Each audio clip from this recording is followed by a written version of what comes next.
ओम श्री गणेश। माँ चौथ माता की जय हो। संकट हरे सुख करता माता की जय हो। दोस्तों, जब संतान की रक्षा की बात आती है, जब घर के हर कोने में मातृत्व की भावना उमड़ती है, तब एक शक्ति स्वरूपा देवी की स्मृति होती है, जिनका नाम है चौथ माता। इनकी पूजा विशेष रूप से गणेश चतुर्थी के दिन या विशेष चतुर्थी व्रत में होती है, जो महिलाएं द्वारा अपने बच्चों की दीर्घायु, सुरक्षा और परिवार की समृद्धि के लिए किया जाता है। प्राचीन समय में लोक आस्था में पूजित यह देवी माँ शक्ति का स्वरूप मानी जाती है, जिनकी कथा एक ऐसे स्त्री की करुण पुकार से जुड़ी है, जिसने अपने संतानों की रक्षा के लिए चौथ माता का व्रत किया और चमत्कार घटित हो गए।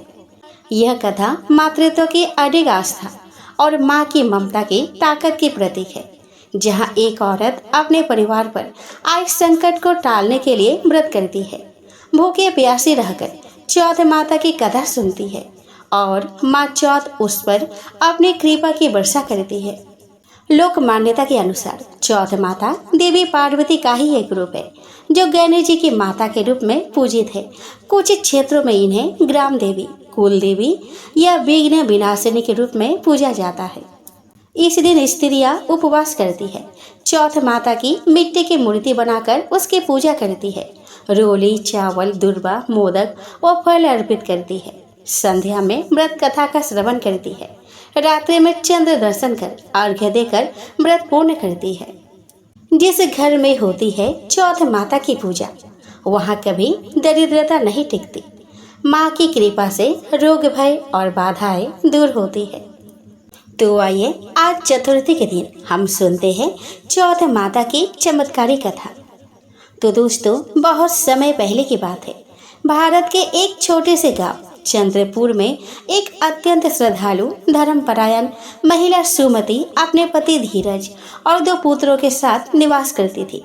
उसका जीवन सादा किंतु आत्मिक संतोष से भरा था। सुमति अपने परिवार के लिए सब कुछ थी। घर संभालना, बच्चों की देखभाल करना, पति का साथ देना और रोज नित्य नियम से देवी की पूजा करना, उसका जीवन इसी में बीतता था। लेकिन अचानक एक वर्ष ऐसा आया जिसमें सब कुछ बदल गया। सुमति के छोटे बेटे को रह रहकर बुखार आने लगा। बड़े बेटे को बिना कारण के डरावने स्वप्न आने लगे। धीरज को व्यापार में भारी घाटा हुआ, खेत सूख गए और घर में जैसे विपत्तियों का पहाड़ लग गया। सुमति रोज मंदिर जाती, प्रार्थना करती, लेकिन कुछ नहीं बदलता। एक दिन वह टूटी हुई सी मंदिर के चौखट पर बैठ गई और आकाश की ओर देखकर बोली, हे माँ, क्या मैं इतनी भी भाग्यहीन हूँ कि मेरी ममता को मेरी आंखों के सामने तड़पना पड़े? तो मुझे ले ले, पर मेरे बच्चों को मत छीन। उस रात सुमति को स्वप्न में एक देवी का दर्शन हुआ। सफेद साड़ी में, तेजस्वी नेत्रों वाली कंबल पर बैठी देवी ने कहा कि हे सुमति, मैं चौथ माता हूँ। जिस स्त्री का मन सच्चा हो, जो संतान के लिए अपने प्राणों का त्याग भी कर सके, मैं उसकी रक्षा करती हूँ। तू चतुर्थी को व्रत कर, मेरी पूजा कर, कथा सुन और चंद्रमा को अर्घ्य दे। तेरा जीवन फिर से सुखमय हो जाएगा। सुबह होते ही सुमति ने उपवास का संकल्प लिया। उसने चौथ माता की मिट्टी से मूर्ति बनाई। माँ को दूर्वा, लाल फूल, मोदक और फल अर्पित किए। दिन भर बिना जल और अन्न के भक्ति भाव से पूजा करती रही।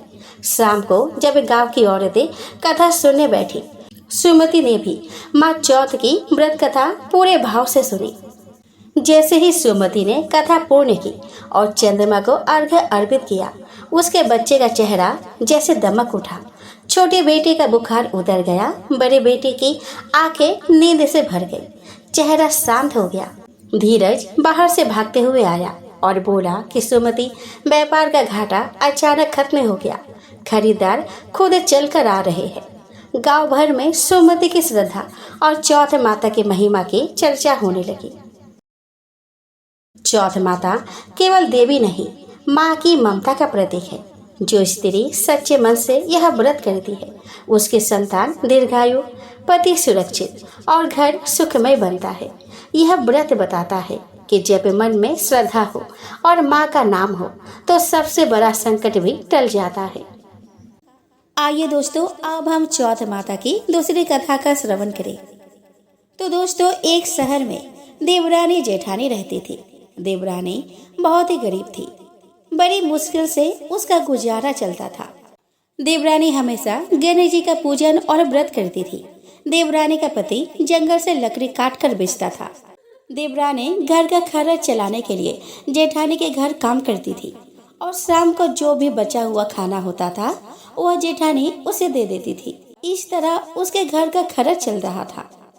एक बार संकष्टी चतुर्थी का व्रत आया और देवरानी ने संकष्टी चतुर्थी का व्रत रखा।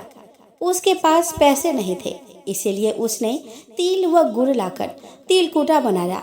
पूजा करके तिल चौथ की कथा सुनी और जेठानी के यहाँ काम करने चली गई।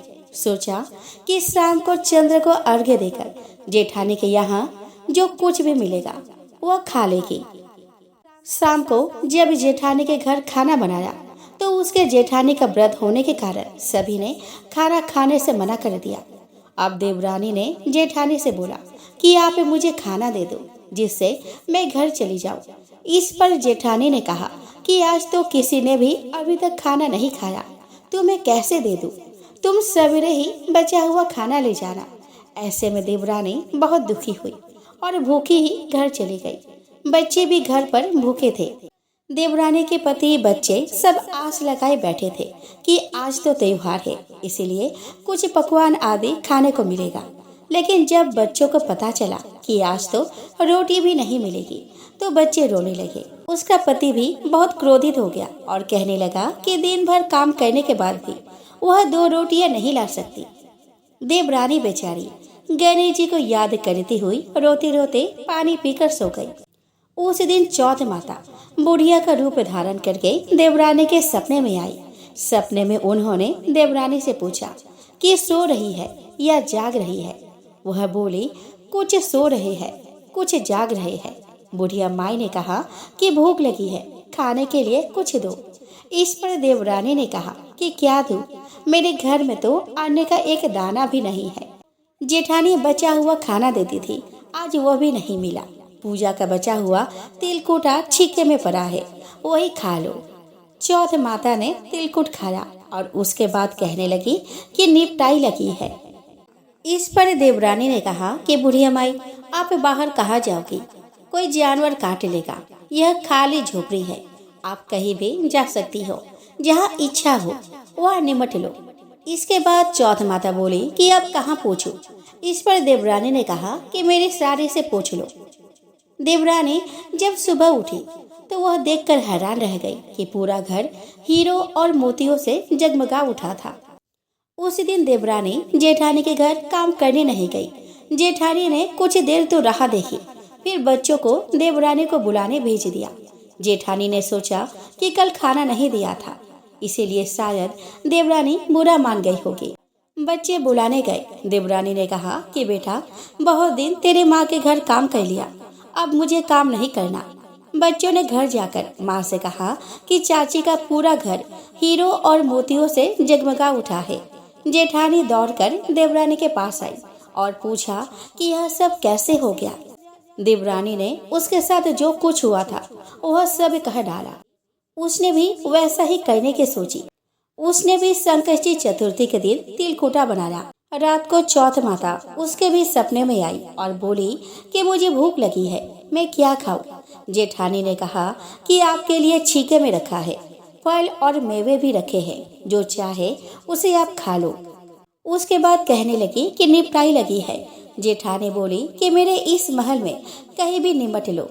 फिर उन्होंने बोला कि अब पोछो कहाँ? जेठानी बोली कि कहीं भी पोछ लो। सुबह जब जेठानी उठी तो घर में बदबू गंदगी के अलावा कुछ भी नहीं था। हे चौथ माता, जैसे आपने देवरानी पर कृपा करी वैसे सब पर करना। दोस्तों, एक समय की बात है कि विष्णु भगवान का विवाह लक्ष्मी जी के साथ निश्चित हो गया। विवाह की तैयारी होने लगी। सभी देवताओं को निमंत्रण भेजे गए, परंतु गणेश जी को निमंत्रण नहीं दिया गया। कारण जो भी रहा हो, अब भगवान विष्णु की बारात जाने का समय आ गया। सभी देवता अपने पत्नियों के साथ विवाह समारोह में आए। उन सब ने देखा कि गणेश जी कहीं दिखाई नहीं दे रहे हैं। तब वे आपस में चर्चा करने लगे कि क्या गणेश जी को नहीं नौता है या स्वयं गणेश जी ही नहीं आए हैं। सभी को इस बात पर आश्चर्य होने लगा। तभी सबने विचार किया कि विष्णु भगवान से ही इसका कारण पूछा जाए। विष्णु भगवान से पूछने पर उन्होंने कहा कि हमने गणेश जी के पिता भोलेनाथ महादेव को न्योता भेजा है। यदि गणेश जी अपने पिता के साथ आना चाहते तो आ जाते। अलग से न्योता देने की कोई आवश्यकता भी तो नहीं थी। दूसरी बात यह है कि उनको 1.25 मन मूंग, 1.25 मन चावल, 1.25 मन घी और 1.25 मन लड्डू का भोजन दिन भर में चाहिए। यदि गणेश जी नहीं आएंगे तो कोई बात नहीं, दूसरे के घर जाकर इतना सारा खाना पीना अच्छा भी तो नहीं लगता। इतनी बार तक कर ही रहे थे कि किसी एक ने सुझाव दिया कि यदि गणेश जी आ भी जाए तो उनको द्वारपाल बनाकर बैठा देंगे कि आप घर की याद रखना।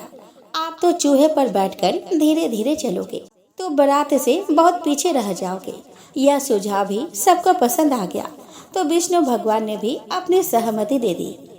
होना क्या था, इतने में गणेश जी वहाँ पे आ पहुँचे और उन्हें समझा बुझाकर घर के रखवाले करने बैठा दिया गया। बारात चल दी। तब नारद जी ने देखा कि गणेश जी तो दरवाजे पर ही बैठे हुए हैं।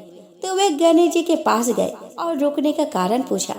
गणेश जी कहने लगे कि विष्णु भगवान ने मेरा बहुत अपमान किया है। नारद जी ने कहा कि आप अपनी मूषक सेना को आगे भेज दें तो वह रास्ता खोद देगी, जिससे उनके वाहन धरती पर धंस जाएंगे। तब आपको सम्मान पूर्वक उनको बुलाना ही पड़ेगा। अब तो गणेश जी ने अपने मूषक सेना जल्दी से आगे भेज दी और सेना ने जमीन खोखली कर दी। जब बारात वहां से निकली तो रथों के पहिए धरती पर धंस गए। लाख कोशिश करे परंतु पहिए नहीं निकले। सभी ने अपने अपने उपाय किए परंतु पहिए तो निकले ही नहीं, बल्कि जगह जगह से टूट भी गए। किसी की समझ में नहीं आ रहा था कि अब करे तो क्या करे। तब तो नारद जी ने कहा कि आप लोगों ने गणेश जी का अपमान करके अच्छा नहीं किया। यदि उन्हें मनाकर लाया जाए तो आपका कार्य सिद्ध हो सकता है और यह संकट भी टल सकता है। शंकर भगवान ने अपने दूत नंदी को भेजा और वे गणेश जी को लेकर आए। गणेश जी का आदर सम्मान के साथ पूजन किया गया। तब कहीं रथ के पहिए निकले। अब रथ के पहिए निकल तो गए परंतु वे टूट फूट गए थे तो उन्हें सुधारे कौन। पास के खेत में एक खाते काम कर रहा था, उसे बुलाया गया। खाते अपना कार्य करने से पहले श्री गणेशाय नमः कहकर गणेश जी की वंदना मन ही मन करने लगा और देखते ही देखते खाते ने सभी पहियों को ठीक कर दिया। तब खाते कहने लगा कि हे देवताओं, आपने सर्वप्रथम गणेश जी को नहीं मनाया होगा और न ही उनकी पूजन ही किया होगा, इसीलिए तो आपके साथ यह संकट आ रहा है।